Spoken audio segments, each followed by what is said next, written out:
từ cơn mưa thì thầm dưới chân ngàn.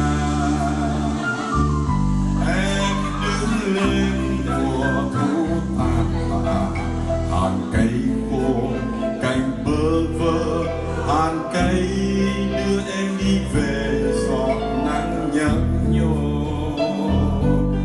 Em đứng lên mùa đông nhạt nhòa, từng đêm mưa, từng đêm mưa, từng đêm mưa, mưa lạnh từng ngọn sương mù. Em đứng lên mùa xuân vừa nở, nụ xuân xanh cành thênh thang, chim về vào ngày tuổi em trên cành báo bùng.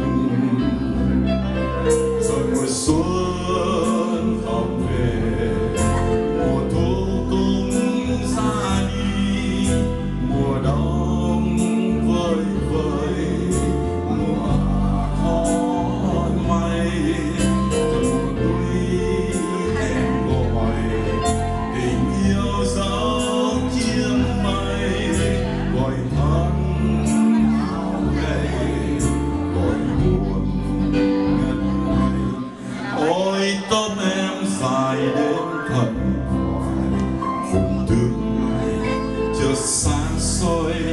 Tuổi xuân ơi sao lạnh giọt máu trong người, nghe xót xa hàng trên tuổi trời. Tuổi thơ ơi, trẻ thơ ơi, tình buồn từ ngày mẹ cho mang nắng kiếp người.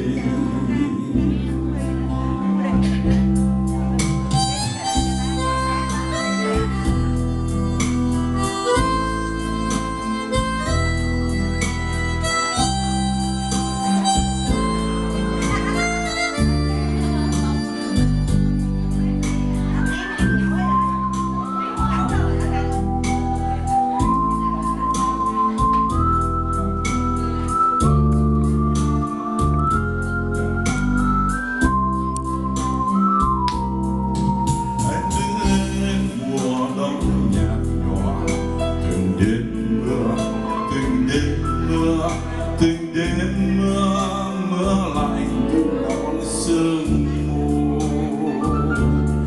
Em đứng lên mùa xuân vừa mở, nụ xuân xanh cành thênh thang, chim về vào ngày tuổi em trên cành báo bùng.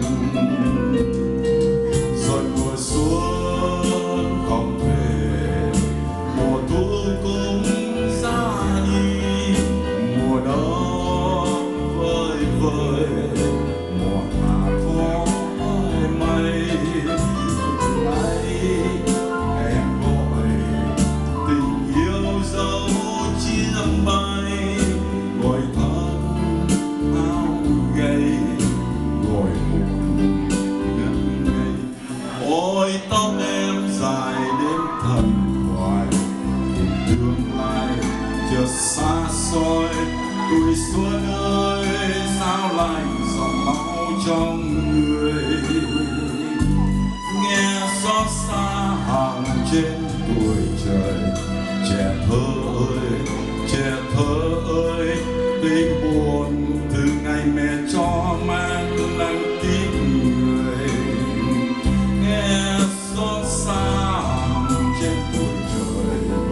Trẻ thơ ơi, trẻ thơ ơi, tình buồn từ ngày mẹ cho mang nắng kiếp người. Tình buồn từ ngày mẹ cho mang nắng kiếp